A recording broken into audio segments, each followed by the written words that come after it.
L'agence congolaise de prestations et services SARL, la solution rapide pour toute activité des transactions immobilières en République démocratique du Congo. Vente, achat, gestion, estimation, mise en location des biens meubles et immeubles. Contactez-nous au +243 85 27 79 630.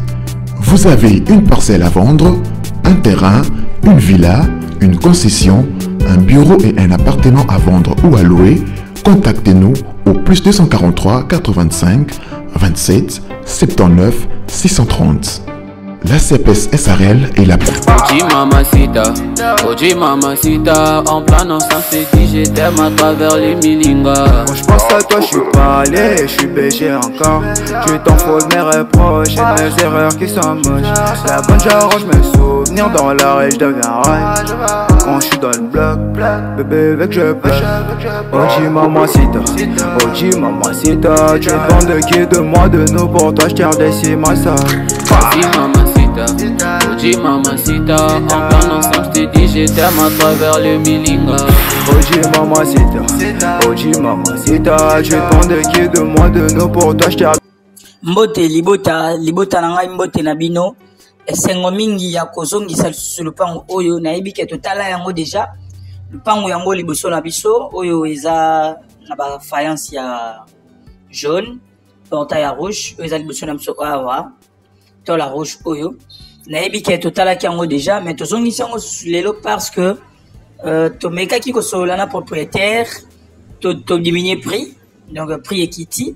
Mais avant to kota na ndako totala lupango ndezali toyokanaki to vandola sa quartier donc to maintenant likolo to la sa quartier mobima ndenge ezali accessibilité ndenge ezali maramno ndezali courant mai tout ça pour epesa biso argument pour éviter ba question liée na érosion pour éviter mo maramno mususu mike donc yango to la sa no likolo quartier mobima ndenge ezali donc wana toujours avancer bozomona quartier ndenge ezali donc awa érosion ezate bato belé babengaki balobaki par rapport ba photo bamonaki na ba réseaux sociaux que érosion peut-être ezali tolobaki érosion ezate donc yango to la sa likolo to mona mba moko quartier mobimba ndenge ezali donc ba avenue nyonso ndenge ezali entourage ya lupango eza ndenge nini voilà donc awa to la sa vraiment exclusivité ya quartier ndenge ezali. Comme ça, moto so aza na idée pe azwa image ya quartier ndenge ezali en attendant bongo to kitanse to la kisa donc to na quartier to na commune ya Njili quartier 6 quelque part na avenue moko ya bien il y a la place avenue to retanga kombote pour na raison sécuritaire donc voilà liboso ndako yango to la kisaki to linga skoto kota na kati donc to la sa photo bon to kota na kati ya ndako voilà to kota na kati to zonga awa to koti sko na kati ya salon donc na sito malbanda bomona o eza salon yango yo eza na escalier matili kolo courant ezali makasi mai ezali mamnyoso eza kitoko en face na biso eza cuisine otomona en face ça eza cuisine to kota na cuisine yango yo cuisine eza mélangé na magasin yango wana kuna na suka place fenêtre les ali dans magasin eza wana to na cuisine to na magasin to laxi salon to linga skoto mata likolo to mona ba chambre donc ndako eza ya 3 chambres salon cuisine 2 salles de bain toilette visiteur libanda ezali couloir ya libanda ezali pona mabimati liboso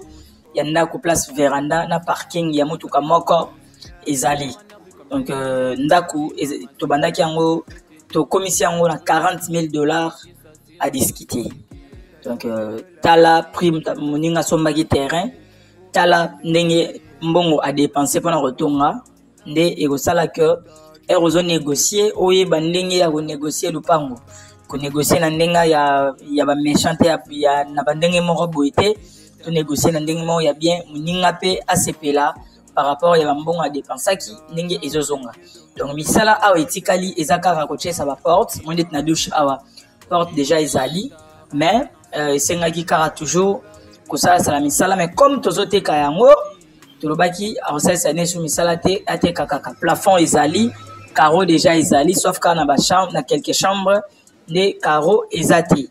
Donc wana oiza toilette ya couloir. Toilette à couloir pour na chambre mibale et puis awa eza chambre de parents. Donc chambre oiza na toilette na yango, chambre des parents yango yo. Eza na toilette na yango. Donc eza pe vaste ndeka ezalaka toujours. Donc air mninga tongi topesa eloko mninga valeur. Donc tito teka yango boy mkona ngazo recruter makasi. Ndenga zo teka yango mais choix ezate esengika etekama. Donc wana oiza toilette ya 4 ya chambre. Comme ça wana to bimasiko na couloir. Tout à la couloir na balcon et likolo oyo pona ba chambre nyonso ya likolo. Donc place bat bako fanda ndezala ato bimi na chambre couloir yango oyo ba escalier automatique moni dans enseigne sauf carreau déjà quota ici là déjà donc il est escalier likolo moi misala ya mikie pour na refinir. Donc $40,000 à discuter. $40,000 à discuter. Donc plafond yango wana ezali awa to bimi na balcon parce que la chambre mi balo etikali wana bat bazali moi to filmer na kati ezate bat basa wana bat bazaya kolala et puis awa to baluki na ndenge ya sima siko pona relaxa espace ya sima ya kotuta pondu ya rolamba ya rosa misala oswa bilamba soki na ndenge liboso mo ya kosala ezate bat bazali ndako yango euto tonga makala mingi te pe kutna esili vraiment te. Donc moi ba misala mike ezali puis ato pusana o na ba yi toilette assez yango awa to relaxa na kati te pour éviter talakaka et puis oiza couloir oyo ezong sabiso susu ti na portail bimi balabala. OK, donc voilà pompe yango yo parking ya mutuka moko yango ezali. Donc courant ezali mai ezali $40,000 à discuter. Donc to na commune ya Njili na quartier 6 référence terrain Sainte Thérèse.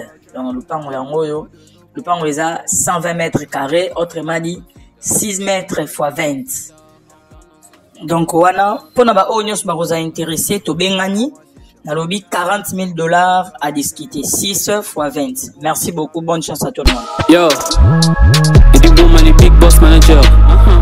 C'est bébé M.